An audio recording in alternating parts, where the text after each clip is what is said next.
Comment animer un dessin ou une photo à partir d'un logiciel open source fourni par Meta? C'est le but de cette mini vidéo. Ce que je vais vous montrer aujourd'hui est sorti il y a à peu près 1 an. Il s'agit d'un petit logiciel amusant mais pratique pour créer des personnages animés. Ce logiciel a été quelque peu amélioré, c'est pour ça que je voulais revenir dessus aujourd'hui. Vous allez voir qu'il est très fun et très pratique. Lorsque vous voulez créer, je le répète, des petits personnages animés pour vos réseaux sociaux ou pour un autre type de média, c'est Barthélémy. Merci de cliquer sur le petit bouton de souscription si tel n'est pas le cas. Et nous, on se retrouve sur l'interface de cette petite application nommée Animated Drawings.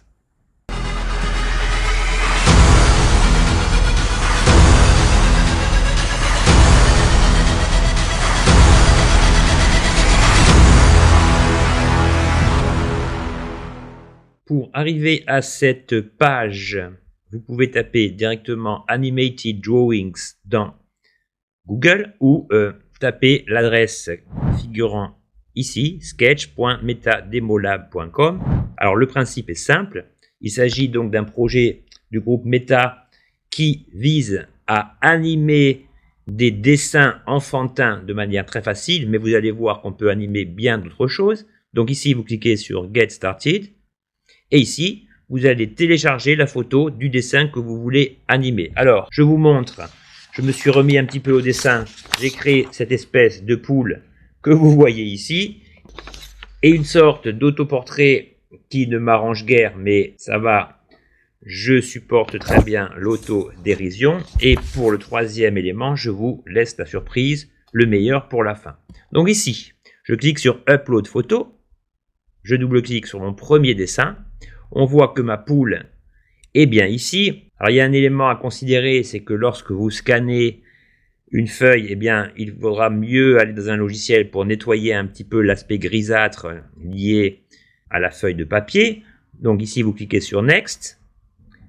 Le logiciel analyse dans un premier temps la forme. Ici, donc, il s'agit des termes d'utilisation. Ça, je vous en fais gré. Je clique sur Agree. Je délimite spécifiquement la zone à traiter. Donc, j'élargis un petit peu l'encadrement. Je clique sur Next. L'analyse va se déclencher et vous voyez que mon poulet est bien détouré. Enfin, quand je dis bien détouré, si je zoome, on voit qu'il reste encore des petites zones à traiter. Mais du fait que cette animation va être exportée sur un fond blanc, cela ne va pas poser problème. Si vous êtes maniaque comme moi, eh bien, vous pouvez ici disposer de la gomme. Donc, la gomme, si je clique ici, eh bien, voilà, elle va vous servir à affiner le contour, si vous voulez donc peaufiner la forme d'autres éléments.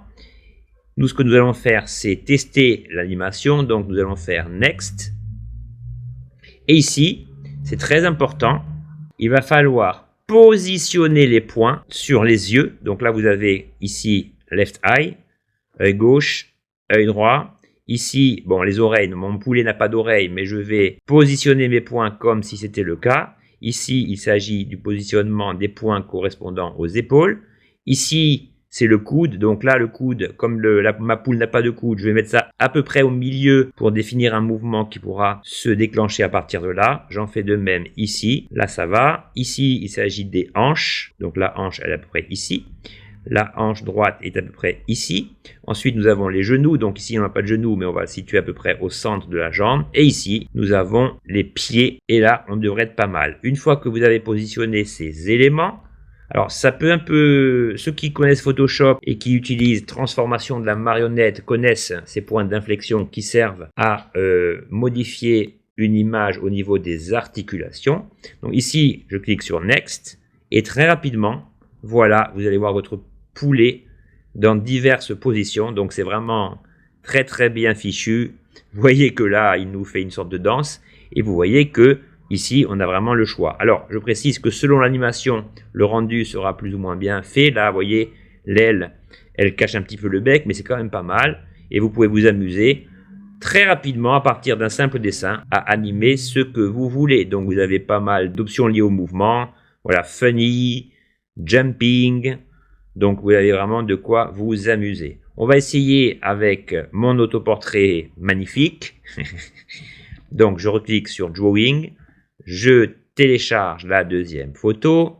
Voilà, je fais la même chose. Donc là, ça va être plus pertinent au niveau du positionnement des éléments, au niveau des articulations. Donc, je fais un zoom, j'agrandis l'ensemble. Très bien. Je lance Next. Et ici, voilà, c'est pas mal. Bon, je pense qu'on va le laisser comme ça. Je clique sur Next. Une fois analysé, je reviens positionner donc mes éléments sur l'œil droit et gauche. Ici, on a bien des oreilles. Ici, mes épaules sont situées là.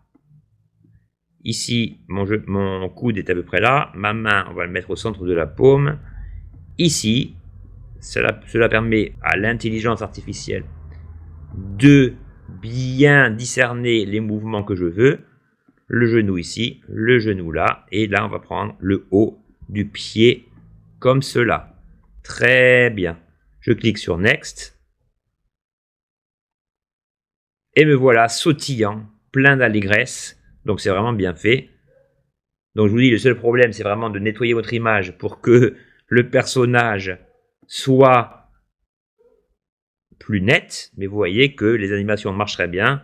On a même droit à un entrelacement de jambes, ce qui prouve que cette AI détecte vraiment bien les différents mouvements du corps, et à partir d'un petit dessin enfantin, vous faites ce que vous voulez. Mais, me connaissant, vous savez que je n'allais pas m'arrêter là. Donc ici, au lieu d'importer un dessin enfantin, voilà ce que j'ai fait. Je vais cliquer sur Upload photo. Ici, je vous montre le petit personnage que j'ai généré grâce à l'intelligence artificielle. Donc, il s'agit d'un robot très joli, même si le prompt que j'ai utilisé pour le générer n'était pas d'une complexité à toute épreuve. L'important, c'est que si vous voulez animer ce genre de personnage, vous pouvez utiliser en fait deux pratiques. Vous pouvez dire à l'intelligence artificielle, génère-moi un robot dans le style que vous voulez, mais l'élément important, c'est de lui dire que vous voulez un fond uni, un fond blanc de préférence. La deuxième possibilité, c'est que lorsque vous générez une image, et même si vous générez un fond blanc, l'intelligence artificielle va vous créer un personnage avec des ombres. Je vous montre vite fait le robot que Photoshop Beta m'a généré avant de le nettoyer. Donc, avec des outils spécifiques, vous pouvez éliminer très rapidement les éléments dont on ne veut pas ici. Et à partir du moment où j'ai nettoyé mon image, eh ben, je télécharge donc mon robot et vous allez voir que le résultat est assez bluffant. Donc ici, même processus, j'encadre les zones à conserver. Alors ici, vous voyez que certaines parties du personnage n'ont pas été prises en compte, on le voit bien ici. Donc là, il suffit de cliquer sur le stylo. Vous pouvez ici jouer sur la taille de la brosse et corriger les défauts d'interprétation issus du scan par l'intelligence artificielle. Voilà, donc là je vais augmenter un peu la taille de mon pinceau pour aller plus vite. Ce qui est un peu dommage, c'est qu'on n'ait pas la prévisualisation de la taille de celui-ci, mais c'est pas très grave. Voilà, un petit travail de nettoyage. Ici, c'est pareil, vous pouvez avec la gomme éliminer des zones. Voilà, par exemple ici, si je ne gomme pas ces zones que vous voyez aux intersections, elles risquent d'être prises en compte dans l'animation, ce que je ne veux pas. Donc là, c'est un petit peu un travail de fourmi, mais c'est assez vite fait. Donc là, je switch entre la gomme, le crayon, pour bien prendre en considération les éléments que je veux éliminer ou conserver. Décidément, voilà, là il faut que j'enlève cette zone, voilà, et on y est presque. Bon, c'est pas du travail d'orfèvre, on vous en conviendrez, mais on est pas mal. Je clique sur Next, je positionne les yeux, œil gauche, œil droit, les deux oreilles, les deux épaules,